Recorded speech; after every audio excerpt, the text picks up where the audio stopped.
প্রিয় শ্রোতা, আসসালামু আলাইকুম। সবাইকে শুভেচ্ছা, অভিনন্দন। আজকের আলোচনার বিষয় সাবেক পুলিশের মহাপরিদর্শক বেনজির আহমেদের দমভক্তি, উদ্ধতপূর্ণ দমভক্তি, অতি কথন অনেক সময় অতি কোতনে রূপ নেয়। অনেক কথা বলা, অনেক কিছু করা কখনো কখনো শুভকর হয়ে যেমন ওঠে, বিপদজনকও তেমনি হয়ে ওঠে। বেনজির আহমেদের একটি দমভক্তিপূর্ণ উক্তি, পুলিশে ৮০% আওয়ামী লীগ সমর্থক বলেন, আওয়ামী লীগের লোকজন বলেন রয়েছে। আওয়ামী লীগ সংগঠিত হলে তারা আওয়ামী লীগের সামনে থাকবে। বড় একটা মহা বিপর্যয় ঘটতে পারত বা এখনো আশঙ্কা আছে, কিন্তু তার আগে আমার কথা হলো, পুলিশ কি এখন পিছনে আছে? পুলিশ কি বর্তমান সরকারের সামনে বা বর্তমান সরকারের আইন শৃঙ্খলা রক্ষার্থে সর্বত্র সর্বশক্তি, সর্বমেধা, শ্রম এবং তাদের পেশাদারিত্ব নিয়ে সরকারকে সহযোগিতা করছে না? আওয়ামী লীগ ক্ষমতায় আসলে পুলিশ সামনে থাকার কি দরকার? তারা যদি সংগঠিত হয় তখন তো আপনাদের ছাড়াই সংগঠিত হবে। আপনারা সংগঠিত করে দেন, তারপরে তারা মাঠে আসবে। করে দেওয়ার পরে ছেলের বাপ হয়ে তো লাভ নেই বেনজির সাহেব। তো যাক, পিছন থেকে যে ইন্ধনটি যোগানোর বা সাহস যোগানোর চেষ্টা করেছেন, আপনার ভেবে দেখা উচিত ছিল আপনি পুলিশের মহাপরিদর্শক ছিলেন। চিন্তা ভাবনার কতটা সীমিত আপনার মধ্যে কাজ করছে। যদি সত্যি হয়ে থাকে, এটা গুজব কিনা আমি জানি না, যদি সত্যি হয়ে থাকে তবে আপনার চিন্তা ভাবনা হয় লোপ পেয়েছে, অথবা অত্যন্ত সীমিত, ক্ষীণকায়, রুগ্ন এই চিন্তা ভাবনা নিয়ে যে স্বার্থন্বেষী, স্বার্থপূর্ণমূলক র্যাবে এবং পুলিশে ব্যবহার করে যে ধন সম্পদের মালিক হয়েছেন, এটা আপনার বিবেকের, মেধার বিকারগ্রস্তরই আরেকটি জলজান্ত উদাহরণ।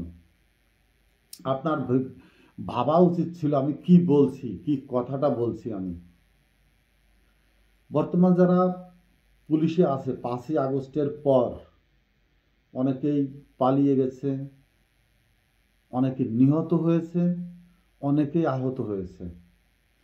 তারপরেও জীবনকে বাজি রেখে, জীবনকে হাতে রেখে যারা আবার ব্যারাকে ফিরে এসে পুনর্গঠিত হয়ে বাংলাদেশ পুলিশ বাহিনীর ভাবমূর্তি উজ্জ্বল করার চেষ্টা করছে, তারা সংগঠিত হয়ে তাদের পেশাদারিত্বের প্রতি শ্রদ্ধা জ্ঞাপন করছে, রাষ্ট্রের প্রতি অনুগত প্রকাশ করছে। তাদের পিছনে পরিবার পরিজন আছে, সন্তান আছে, মা বাবা আছে, ভাই বোন আছে। আপনি তাদেরকে কত বড় একটা বিপদের মুখে ঠেলে দিয়েছেন, আপনার বিবেকে কি কিঞ্চিত মাত্র অনুভূত হলো না যে আমার এই কথা, আমার এই মেসেজ সোশ্যাল মিডিয়ায় গেলে বা কোনোভাবে প্রকাশ পেলে এই যে ছাত্র বৈষম্য বিরোধী আন্দোলনের যে ছেলেরা এখনো রাজপথে, আপনি কি চেয়েছিলেন? এই ছেলেরা আবারও থানাগুলোতে, পুলিশ ব্যারাকে, পুলিশের টহলের উপরে, ডিউটিরত পুলিশের উপরে আবারও ঝাঁপিয়ে পড়ুক? এই নিরীহ ছেলেগুলা যারা দেশের নিবেদিত প্রাণ, বর্তমান আইন শৃঙ্খলা রক্ষার্থে যারা তাদের ইমানের পরীক্ষা দিচ্ছে, তাদের পরিজন পরিবারকে যে ভবিষ্যতের কথা চিন্তা করে তারা জীবনকে ঠুনকো করে এই যে রাত্রে টহলে বের হচ্ছে, দিনে বিভিন্ন জায়গায় ডিউটি করছে, আপনি কে চেয়েছিলেন যে সাধারণ জনতা এই ছেলেগুলোর উপরে আবার আক্রমণ করুক, এদেরকে হত্যা করুক, এদের অস্ত্র কেড়ে নিক। বিশৃঙ্খলা সৃষ্টি হচ্ছে, ছাত্র বৈষম্য বিরোধী ছেলেরাও যেমন যাচ্ছে, পুলিশরাও তার পেশাদারিত্ব নিয়ে সম্মানের সাথে তারা তাদের অবস্থান, তারা তাদের ডিউটি পালন করছে। কিন্তু আপনি যেটা করলেন, এটাতে দুইটা, একটা হচ্ছে হঠকারীভাবে হয়তো পুলিশের উপরে একটা আক্রমণ করে পুলিশকে হতাহত করে আরেকটি বিতর্কিত অবস্থার সৃষ্টি করত, অথবা যে কয়েকজন পুলিশ আছে এরাও ব্যারাক ছেড়ে পালিয়ে যেত।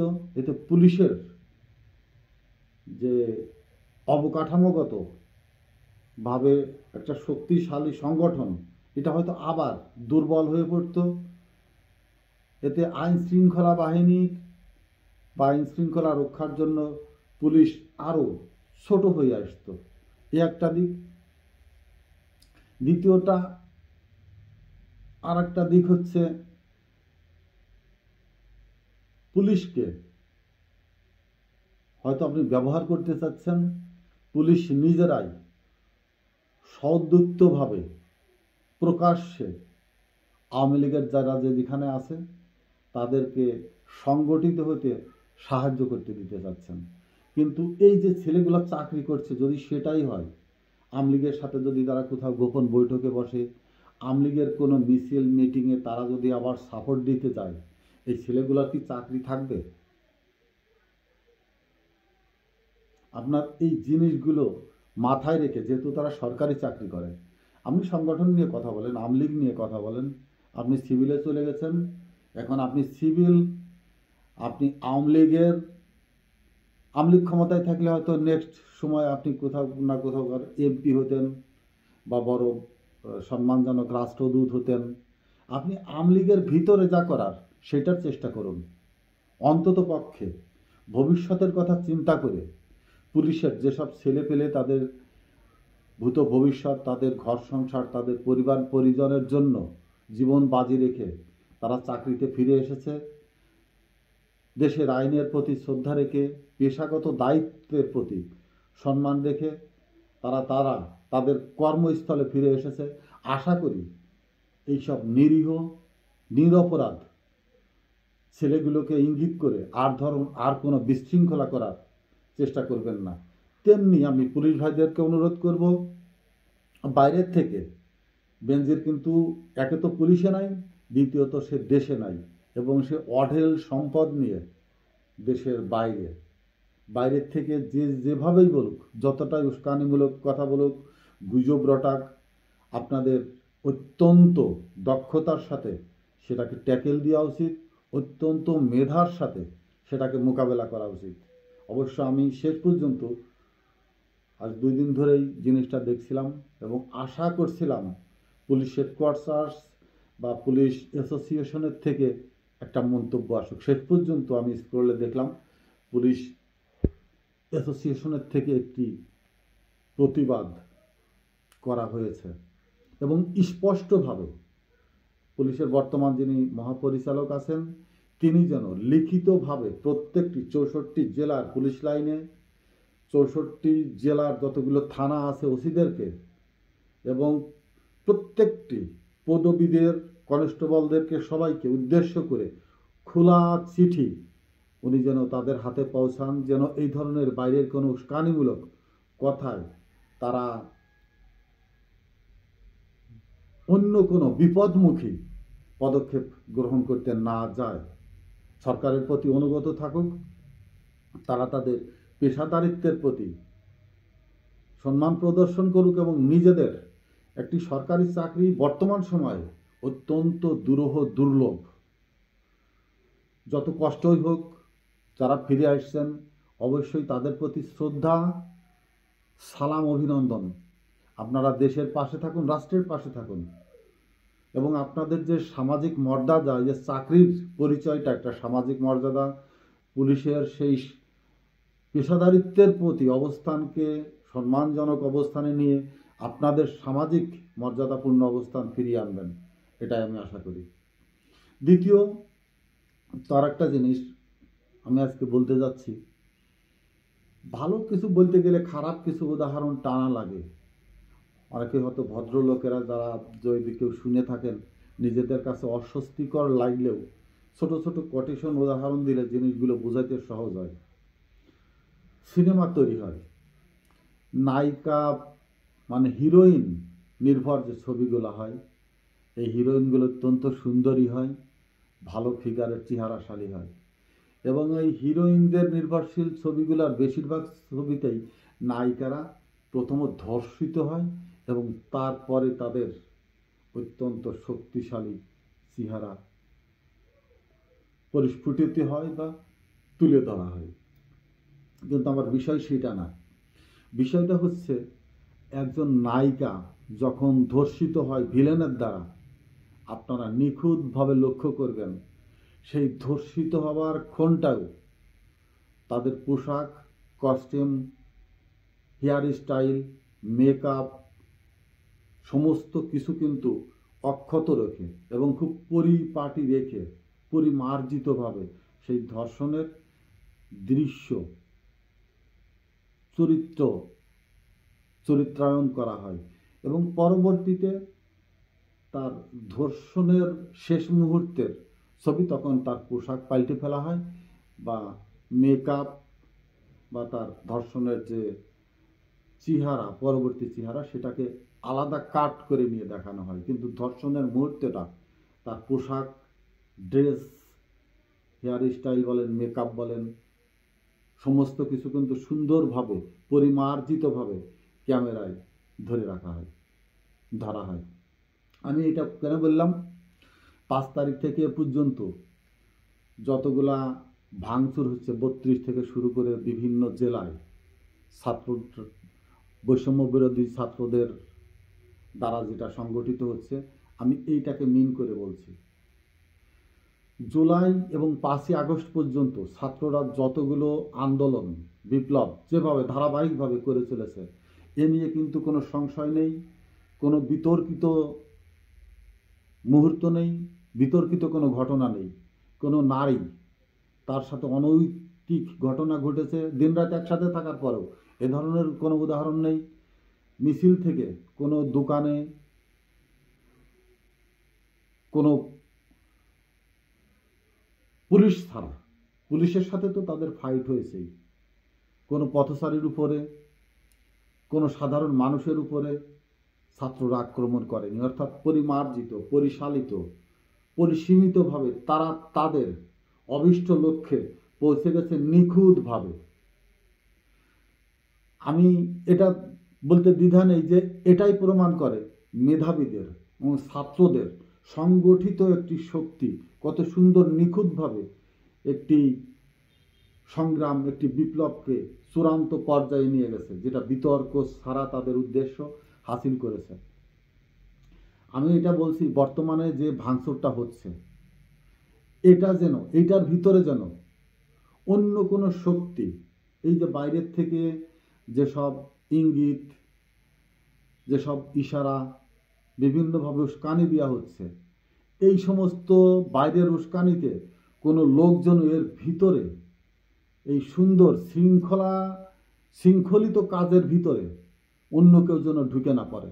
আমি এটা বললাম আজকে ফার্মগেটে বোম সহ লোক ধরা পড়েছে।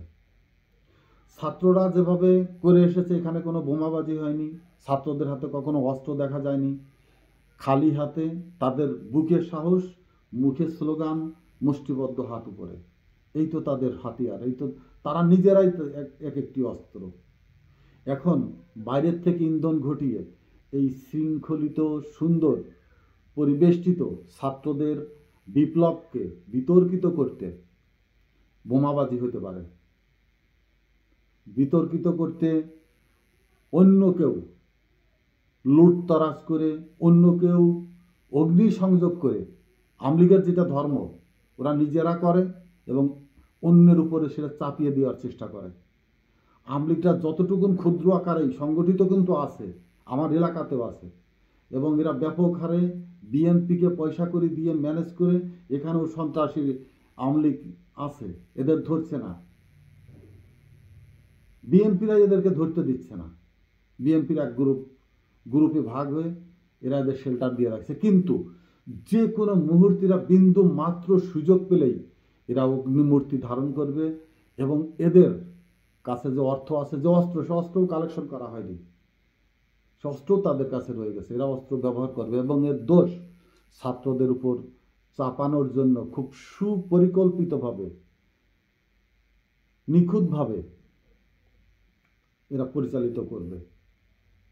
এই জন্যই ছাত্র বৈষম্য আন্দোলনের যেসব ছাত্ররা তারা যেখানেই যাক, তারা যেভাবে তাদের শৃঙ্খল, তাদের ডিসিপ্লিন মেনটেন করে চলেছে, বর্তমান যে কার্যক্রম চলছে এই কার্যক্রমগুলোর ভিতরেও যেন সেই আমি যেটা ধর্ষণের আলামতের সিনারির কথা বলছি, ভাঙলেও যেন একটা আর্ট থাকে, এটাও যেন একটু ডিসিপ্লিনের ভিতর থাকে, লুটতরার যেন না হয়, বাইরের কেউ ঢুকে হুট করে বোমা মেরে, বোমাবাজি করে, অস্ত্র ব্যবহার করে ছাত্রদের ভিতরে যেন বিতর্কের সৃষ্টি না করে দেয়, যেটা গাজীপুর হলো, ছাত্রদের উপরে যে দুর্নাম বদনাম চাপানো হয়েছে, লুটতরাজের কথা বলে তাদের উপর আক্রমণ করা হয়েছে।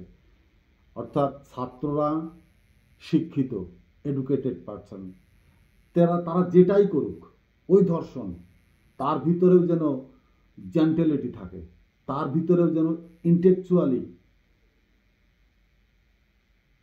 চিন্তাধারা, ইন্টেলেকচুয়ালি কর্মধারা, কর্ম শেষে বাড়িটা ভাঙার ভিতরেও যেন একটা আর্ট থাকে, বা যে কোনো একটা কাজ সম্পাদন করলে যেন বোঝা যায় যে শিক্ষিত ছেলেদের দ্বারা, শিক্ষিত মানুষের দ্বারা এই কাজটি সংগঠিত হয়েছে। অশিক্ষিত মূর্খ আওয়ামী লীগের কর্মকাণ্ডের সাথে যেন এইটা নির্লিপ্ত না হয়ে যায়, এটা যেন মিশে না যায়।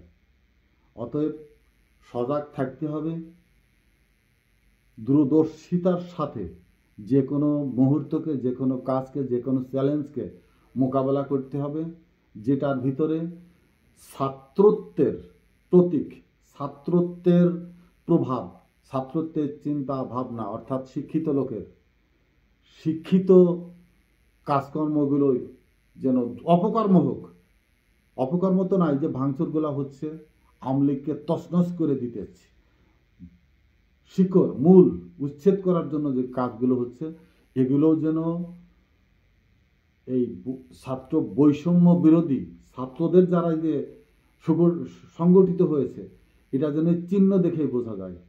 এর ভিতরে যেন কোনো লুটতরাজ, এর ভিতরে যেন কোনো বাইরের সাধারণ জনগণ ক্ষতিগ্রস্ত না হয়, আবার ঠিক সাধারণ বেশে আওয়ামী লীগের যেন কোনো শয়তান, আওয়ামী লীগের যেন কোনো মুখোশধারী এসে এর ভিতরে সেই পুরনো দিনের মতো হুট করে কোথাও আগুন ধরিয়ে দিল, হুট করে কোথাও বোমাবাজি করলো, কোনো দোকানে বাজারে লুটতরাজ করে ছাত্র বৈষম্য বিরোধী আন্দোলনের যে ভাবমূর্তি, সেটাকে যেন বিনষ্ট করতে না পারে, সেদিকে নজর রেখেই যেখানে যে কাজই হোক পরস্পরের সাথে যোগাযোগ করে নিজেরা অন্তত ফেসে যেন চীনা মানুষগুলোই থাকে, চেনার চেষ্টা করা হয়, অপরিচিত কাউকে দেখলেই যেন তাকে চ্যালেঞ্জ করা হয়, তাকে সার্চ করা হয়, সে কোনো দাহ্য পদার্থ, সে কোনো এক্সপ্লোজিভ আগ্নেয়াস্ত্র নিয়ে তাদের ভিতরে প্রবেশ করছে কিনা, বা কোনো ধরনের কোনো অপরাধমূলক কিছু ঘটানোর অভিপ্রায় নিয়ে তাদের সাথে মেশার চেষ্টা করছে কিনা, সেদিকে যেন সজাগ দৃষ্টি থাকে। বর্তমান সময় কিন্তু সেটাই বলছে, সেটাই ইঙ্গিত করছে। অর্থাৎ আওয়ামী লীগ চাচ্ছে তারা তাদের সাংগঠনিকভাবে নিজেদেরকে কিছুটা হলেও, তারা এর দেশে যে কর্মী রয়ে গেছে, সাধারণ আওয়ামী লীগের সমর্থনকারী রয়ে গেছে, তাদেরকে জানান দিতে, তাদের মনোবলকে চাঙ্গা করতে বিভিন্ন ধরনের অপকর্ম সৃষ্টি করে এদেশে আরও একটু সরকারকে নাজেহাল, সরকারকে বিভিন্নভাবে হয়রানিমূলক ব্যবস্থার মধ্যে রাখা, সাধারণ মানুষকে অতিষ্ঠ করে রাখা, সাধারণ মানুষকে ভয় ভীতি বা তৎকালীন তাদের শাসন আমলের মতো সন্ত্রাসী কার্যক্রম করে সাধারণ মানুষকে ত্রস্তের ভিতরে করে রাখা। যেমন জাহাঙ্গীর, সাবেক মেয়র যে গাজীপুরের জাহাঙ্গীর বলছে ঢাকার মানুষকে নির্ঘুম করে রাখা। তো অবশ্যই আজকের থেকে অপারেশন শুরু হচ্ছে। যার যার এলাকায়, আমার এলাকায় আমি জানি কারা এখনও রয়ে গেছে বহাল তবিয়তে, এরা ঘুরে বেড়াচ্ছে এবং বিএনপির কোন নেতাদের সাথে এদের গোপন গোপন বৈঠক হয়েছে, এরা ভোট দেবে বলে প্রতিশ্রুতি দিয়ে এখনও টিকে আছে। কিন্তু বিএনপি জানে না যে এরা কত বড় কালপিট, কত বড় কাল নাগিনী সাপ। ওকেই সবল দেবে আগে যদি এরা সুযোগ পায়। যে প্রশ্রয় দিয়েছে ঠিক তাকেই সবল দেবে আগে। অর্থাৎ বিএনপি আজ রিজভী সাহেব বলছেন আমরা কথা বলবো, সমালোচনা করব, কিন্তু ইউনূস সরকারকে ব্যর্থ হইতে দেবো না। দিস রাইট, সেলুট রিজভী, ধন্যবাদ। কিন্তু জেলা পর্যায়ে যেসব নেতারা আওয়ামী লীগদেরকে শেল্টার দিচ্ছে, আপনারা খোঁজ খবর নিয়ে সেই সব নেতাদেরকে একটু সজাগ করে তুলুন। আজকের বক্তব্য এখানে শেষ করছি। আসসালামু আলাইকুম।